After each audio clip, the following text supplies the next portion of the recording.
Bom dia, telespectador amigo. Aqui estamos mais uma vez com o programa espírita Caminho de Luz, procurando levar a você a nossa mensagem de amor. E nós vamos, no início desse programa também, parabenizar o nosso querido Orizinho, que tem nos ajudado durante todos esses anos, que também fez aniversário no dia 1º de abril. Parabenizá-lo e agradecer por tudo que ele tem feito por nós e nos ajudado durante todos esses anos que aqui estamos. Então, a mensagem de hoje nós oferecemos a você, Erizinho. Nós vamos iniciar com uma mensagem do livro Agora é o Tempo. Esse livro é psicografado pelo nosso querido Chico, através do Espírito de Emmanuel. A viagem. O aprendiz chegou ao recanto de antigo orientador da vida cristã e perguntou em seguida as saudações costumeiras.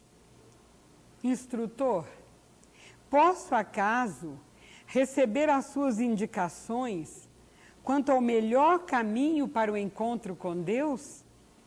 A resposta do mentor não se fez esperar. A viagem para o encontro com Deus é repleta de obstáculos por vencer. Espinheirais, precipícios, charcos e pedreiras perigosas. Silenciando o interpelado, o moço prosseguiu. Isso tudo eu já conheço. Já visitei vários templos da Índia. Quando estive por vários dias na intimidade de faquires famosos, todos eles revestidos de faculdades supranormais. Arrisquei-me a cair nos despenhadeiros do Tibete para conviver com os monges santos. Orei na grande pirâmide do Egito. Demorei-me na Palestina, procurando registrar impressões da paisagem na qual Jesus viveu. No entanto, estou saciado de excursões à procura da divina presença. O orientador escutou com humildade e esclareceu em seguida: sim, é verdade que todas essas peregrinações e práticas auxiliam na busca do Supremo Senhor. Mas, ao que me parece, há um engano de sua parte. E rematou: a viagem para o encontro com Deus tem que ser feita para dentro de nós mesmos. Telespectador amigo, quantas vezes, na realidade, nós ouvimos histórias de pessoas que andaram à procura do Mestre. Nós temos aquela história dos 4 reis magos e várias outras, uma demonstração de pessoas que passaram uma vida buscando o Mestre. E, na realidade, o Mestre sempre disse onde ele estaria. E se nós pararmos para pensar, onde estará o nosso Mestre? Ele está no nosso coração, ele está no nosso interior, ele está dentro de nós. Se nós o buscarmos, ele sempre estará pronto para nos atender, para nos ajudar, para nos amparar. Então, nós temos aqui no livro Histórias que Jesus Contou, para que quando nós fizermos um culto, e uma criança, por exemplo, ela tiver aquela vontade de ouvir uma história e compreender uma história, nós temos aqui uma história sobre a perseverança. E essa história nos conta de uma senhora que ela, na realidade, ela lutava muito, ela trabalhava muito. Então, ela tinha 2 filhos que eram doentes, eram filhos anormais. E o esposo dela era muito trabalhador, ele lutava muito e ele conseguiu, então, construir uma casa para eles sobreviverem. E ainda ele tinha uma propriedade que era aquela que dava o sustento para os 2 filhos doentes que eles tinham. Mas ele tinha um sócio. E nessa cidade onde eles viviam, havia um juiz. E esse juiz era muito injusto, ele era muito mau, ele procurava de alguma forma penalizar todo mundo. Ele não procurava tratar as pessoas bem. Quando ele era procurado em seu próprio lar, ele se escondia. Ele não aparecia para a pessoa, ele não sabia receber as pessoas, tratá-las com aquele devido respeito, com aquela devida consideração. E essa senhora se tornou viúva, o marido partiu para a espiritualidade, mas ela tinha aquela certeza dentro dela, que ela tinha uma casa para morar, para continuar lutando pelos seus filhos doentes. E tinha também uma propriedade que era o que dava o sustento para os filhos. Então eles não iriam passar falta de nada. Mas o sócio não era uma pessoa muito boa. E ele, quando percebeu que ela era muito ocupada, ela tinha que cuidar das crianças doentes, ela tinha que lutar muito, o que ele fez? Logo, ele começou a esparramar a notícia que antes de falecer, seu sócio lhe havia vendido a propriedade, que ela agora pertencia somente a ele. Mas aquela senhora era muito destemida, era muito perseverante, e ela começou a procurar o juiz. Ela o procurava em seu lar, várias vezes ela chegava em sua casa, e lá chegando ela chegava a vê-lo entrar, a vê-lo dentro da sua própria casa. Mas quando ela dizia que queria falar com ele então mandava dizer que ele não estava em casa. E ela voltava humilhada e sempre lutando para ver se ela conseguiria algo para o sustento dos seus filhos, porque por direito o seu esposo já havia deixado uma propriedade que lhe garantia o sustento dos filhos. Mas ela não conseguia nada. Ela ia ao tribunal, ele nunca recebia. Ela ia em seu lar, ele dizia nunca estar. Então, certa feita, ela já cansada de ir, mas ela não desistia. Todos os momentos em que ela podia, ela ia em busca do juiz. E certa feita, o juiz, já cansado de negar que ele estava em casa ou de não atendê-la no tribunal, ele resolveu recebê-la.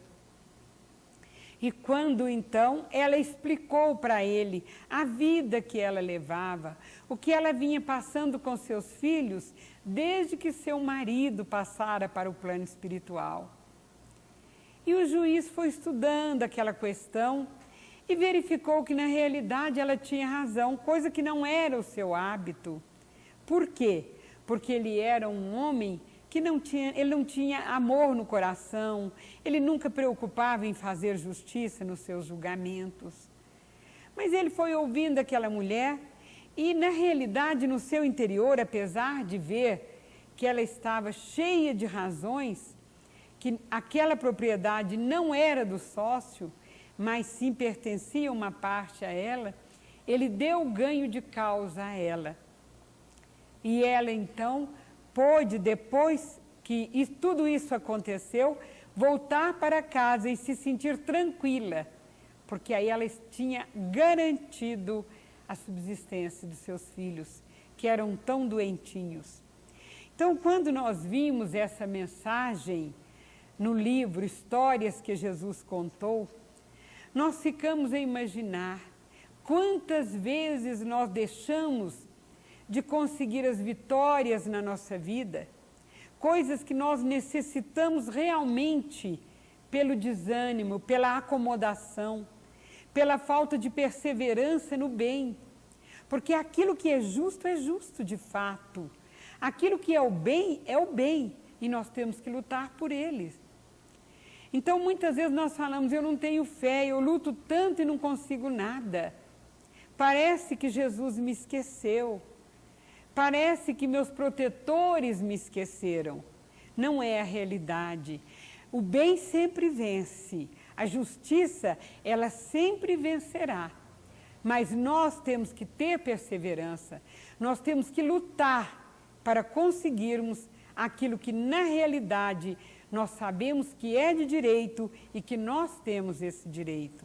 E com vocês, o nosso querido senhor Duraide. Companheiros queridos, mais uma vez, a lição de hoje seja para nós todos uma análise profunda.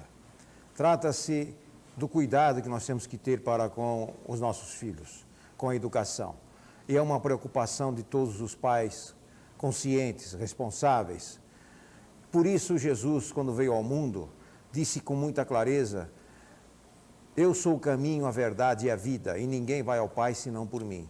Ou seja, ninguém crescerá a ponto de transformar-se num espírito evoluído se não passar pelos ensinamentos que Jesus veio ministrar a todos nós. São 2000 anos que isso se passou. E hoje nós estamos começando a ver que não bastou esses 2000 anos seguindo Jesus ou procurando seguir Jesus como que imitando-o, porque não é por aí. É sim entender a moral cristã e procurar nós todos nos transformarmos neste processo extraordinário que é a vida, que é uma maravilha, que é uma coisa linda, extraordinária e que repercute e espoca em todos os cantos do universo. A vida. Nós não temos 2 vidas, 3 vidas, 4 vidas, temos uma única vida, a vida do Espírito. Só que este Espírito, ele vai vir à Terra tantas vezes quantas forem necessárias, ou a planetas do mesmo tipo da Terra, ou seja, ele encarna para fazer suas experiências, para poder crescer e evoluir. O Espírito não evolui se não encarnar, se não reencarnar muitas vezes. O lar, portanto, é este ninho maravilhoso, essa escola extraordinária, onde todos nós viemos e voltaremos tantas vezes quantas forem necessárias para o aprendizado, ou reaprendermos.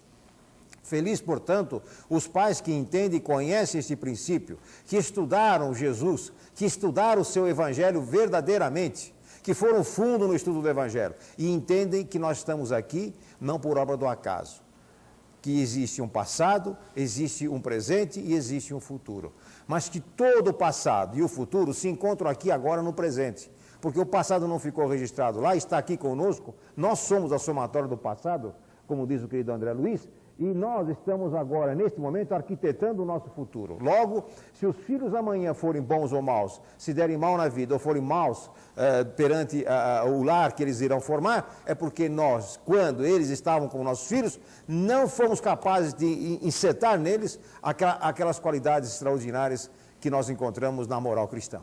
Não é enfiar-lhes uma religião goela abaixo, mas é a lógica. E hoje os jovens querem isto. Querem realmente esse amor dos pais, esse carinho, essa conversa, esse diálogo que não se tem mais. Então os lares, neste momento que se faz o Evangelho no lar, é uma bênção extraordinária em que a família se reúne para estudar uma lição. E esta lição, bem como diz a querida Canusa, tem o seu fundo moral. Ora, cabe aos pais também fazerem por merecer a confiança dos seus filhos, em passar-lhes aquelas lições. De que maneira? Só existe uma, também aprendendo junto com eles, mudando a sua forma de ser. Se você fuma, é um fumante, vai dizer para o seu filho, não fuma, que isso aqui é uma porcaria, meu filho. Você está dando a ele uma palavra positiva que é uma porcaria. Só que você, continuando fumando, está dando a ele um mau exemplo de que você ainda vive da porcaria. Se você bebe, é a mesmíssima coisa. Não beba, não, porque isso faz mal. Mas você bebe e sabendo que está fazendo mal. Então não tem coerência, não é coerente. Meu filho, segue a vida assim, com honestidade, seja honesto com seus amigos, com as suas namoradas, com os seus namorados. Sendo que você, pai, não é honesto nas suas atividades, você não é honesto com a sua esposa, você não é honesta com o seu marido, como é que você pode fazer isso? Não há coerência. E seus filhos, nossos filhos, eles são muito vivos, muito mais inteligentes do que nós possamos imaginar. Eles captam as coisas com muito maior facilidade, porque a mente deles ainda está livre, né? Não está poluída. Então eles percebem quando o papai e a mamãe não estão andando bem, não estão andando bem as coisas em casa. Então, se eu vou querer falar para o meu filho, cresça e forme um lar, faz sua família, vai ser feliz, eu preciso também mostrar a ele que eu tenho minha família e sou feliz por ter a minha família. Isto aqui é difícil.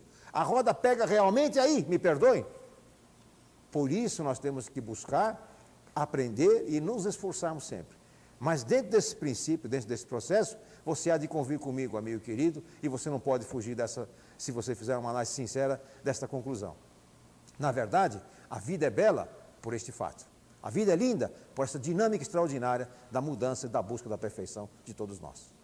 Que Deus nos abençoe. Até a próxima semana. Tem 9. 1, 2, 3.